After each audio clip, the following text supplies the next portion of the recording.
Ticket नाकारलं गेलं, अनेक संघर्षाचे प्रसंग आले, पण टीम ही माझ्या मागं खंबीरपणे उभी राहिली. लोकशाहीत किंमत कशाला आहे? त्या बॉक्सच्या आतमध्ये जाऊन जेव्हा माणूस विश्वासाने तुमचं बटन दाबतो, त्यालाच किंमत आहे ना.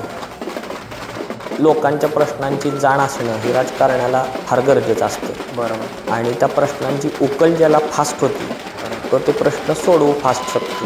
बरोबर. असं माझं स्वतःचं मत आहे.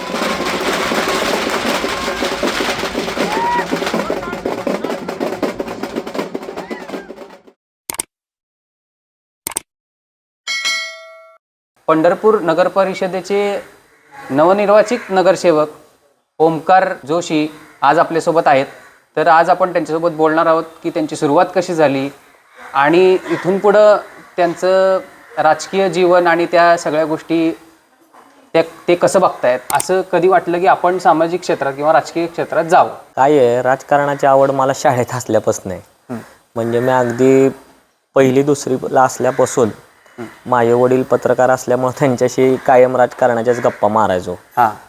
पंढरपुरातल्या चालू असलेल्या घडामोडी, इतर राजकीय घडामोडी या वडील पत्रकार असल्यामुळं घरीच कळायच्या. बरोबर. त्यातून एक आवड निर्माण झाली. राजकारणी लोकांची स्टाईल, त्यांच्याबद्दल एक क्रेज तयार झाली. बरोबर. आणि मग ती वाढत वाढत गेली. लोकांच्या प्रश्नांची जाण असणं हे राजकारणाला फार गरजेचं असतं. बरोबर. आणि त्या प्रश्नांची उकल ज्याला फास्ट होती तो ते प्रश्न सोडवू फास्ट शकतो. बरोबर. असं माझं स्वतःचं मत आहे.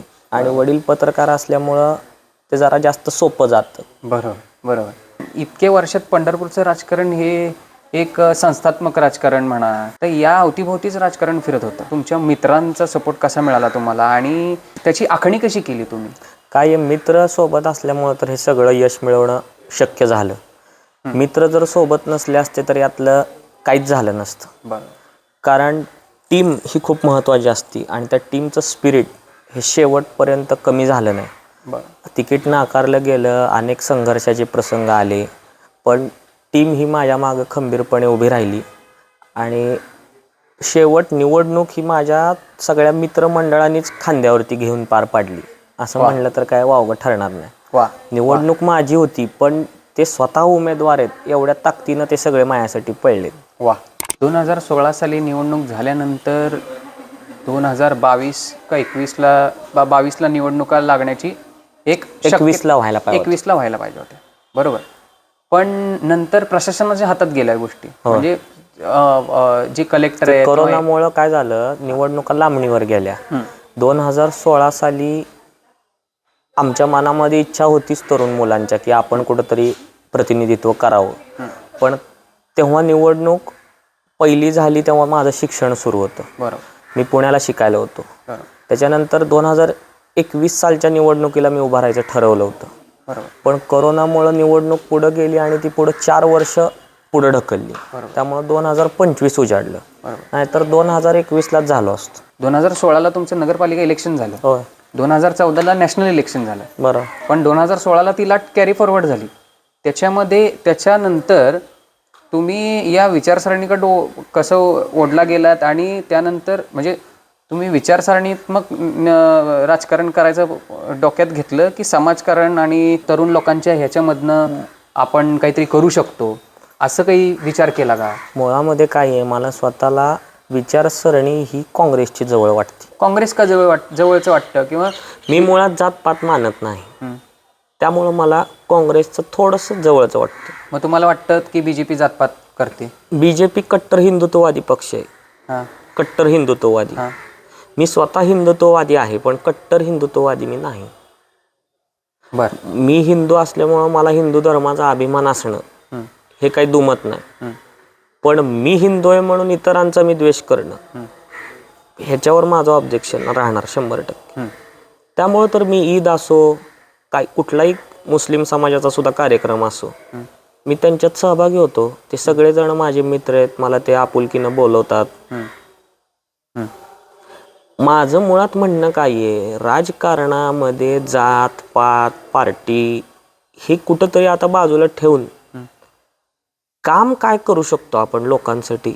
कामावर मतं मागितली ना तर लोकांना आवडतं. ते आत्ता सिद्ध झालं या निवडणुकीमध्ये.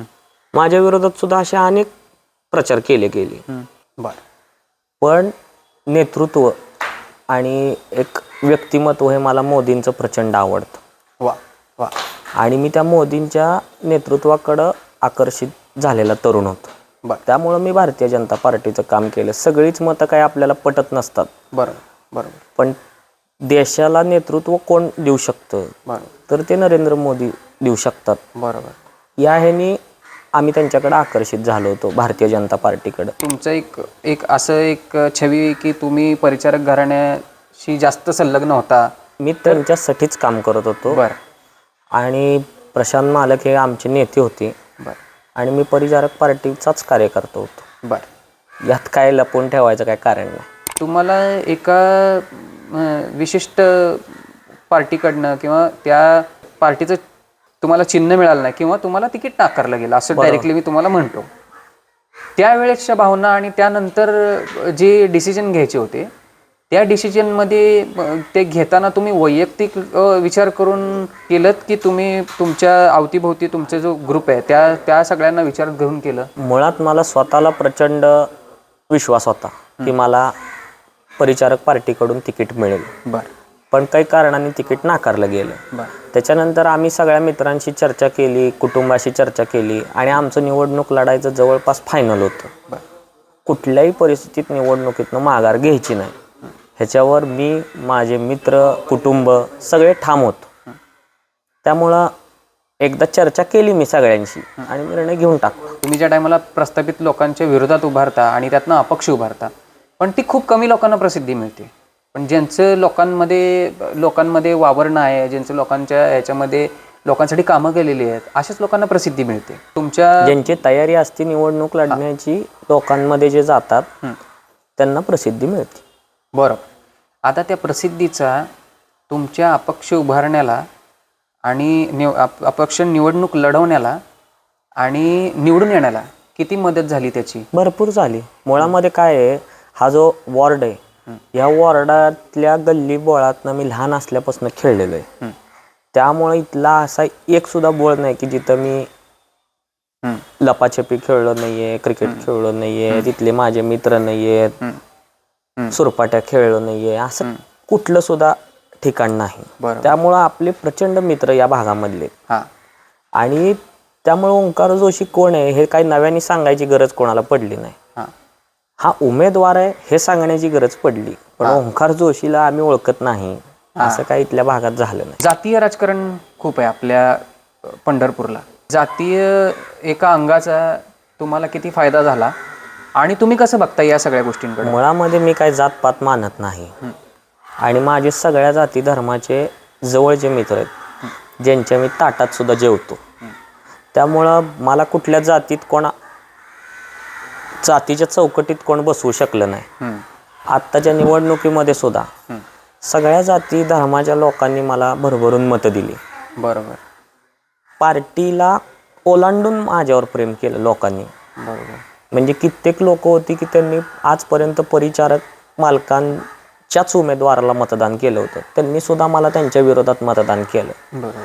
अशी कित्येक लोक या वॉर्डात होती की जे आत्तापर्यंत विठ्ठल परिवार आणि भारत नानांपासनं त्या विचाराशी जोडलेली लोक होती. बरोबर. कधीच ते बालकेंचा उमेदवार सोडून मत देत नव्हते. पण माझ्याकडं बघून माणूस चांगला आहे या विश्वासाने मला मतदान केलं त्यांनी. बरोबर. त्यामुळं जातच नाही, जात पार्टी हे सगळं बाजूला गेलं आणि लोकांनी विश्वास ठेवला. पंढरपुरातल्या सगळ्या लोकांना वाटत होतं की तुमचं तिकीट फिक्स आहे, तुम्हाला नाकारू नाही शकणार लोक, हातचं तिकीट नाही जायला पाहिजे अशी बऱ्याच लोकांची एक धारणा होती की तुम्हाला मिळेल. पण ती नाकारल्यानंतर असं झालं की म्हणजे भावना अशी होती की तुमचं वय बरोबर आणि तुमचे अनुभव या गोष्टींवरती जास्त लोक बोलायला लागले. पण त्या सगळ्या हाणून पाडल्या तुम्ही या निवडून आल्यानंतर. लोकशाहीत किंमत कशाला आहे? त्या बॉक्सच्या आतमध्ये जाऊन जेव्हा माणूस विश्वासाने तुमचं बटन दाबतो त्यालाच किंमत आहे ना. बरोबर. आता कित्येक जण मोदी साहेबांवर काय काय बोलते आणि जेव्हा मतदान यंत्र उघडलं जातं तेव्हा भरभरून लोकांनी मोदींकडे बघून मतं दिलेली असते. बरोबर. बरोबर. बरोबर मग त्या बोलण्याला काय किंमत आहे? तुमचं जर मतातच रूपांतर होत नसेल बरोबर. तर काय किंमत नाही ना त्या बोलण्याला. आपलं एक स्वतःचं एक ॲम्बिशन असतं. आता तुम्ही राजकारणात आहे, होय. तर तुमचं एक राजकीय ॲम्बिशन असेल ना, की मी नगरसेवक झालो, आता नगरसेवकाच्या या कालावधीत मला या गोष्टी ठरवून करायच्या आहेत आणि मला या लोकांसाठी काम करायचं आहे, किंवा इथून पुढं म्हणजे नगरसेवकाच्या पुढची वाटचाल किंवा नगराध्यक्ष किंवा कुठल्या तरी मोठ्या संस्थेमध्ये जायचं, तर तुमचं ॲम्बिशन काय आहे? राजकीय ॲम्बिशन काय? माझं राजकीय ॲम्बिशन काय सांगू का? जरा तुम्हाला हे सगळं खोटं वाटेल. मी फोन केल्यानंतर काम झालं पाहिजे, हे माझं राजकीय ॲम्बिशन आहे. माझ्याकडं आत्ता एक जण आले आणि त्यांनी सांगितलं की मला या शाळेमध्ये ॲडमिशन माझ्या मुलाला मिळत नाही आहे, माझ्याकडं पैसे कमी आहेत फी भरायला. मी फोन केल्यानंतर तिथं काम झालं पाहिजे. किंवा एखाद्याला दवाखान्याची अडचण असती, बिल कमी होत नसतं, मी फोन केल्यानंतर किमान त्या डॉक्टरांनी बिल कमी केलं पाहिजे. एवढी साधी माझी ॲम्बिशन आहे. मला आमदार, खासदार, मंत्री, नगराध्यक्ष काय सुद्धा व्हायची इच्छा नाही. वा वा.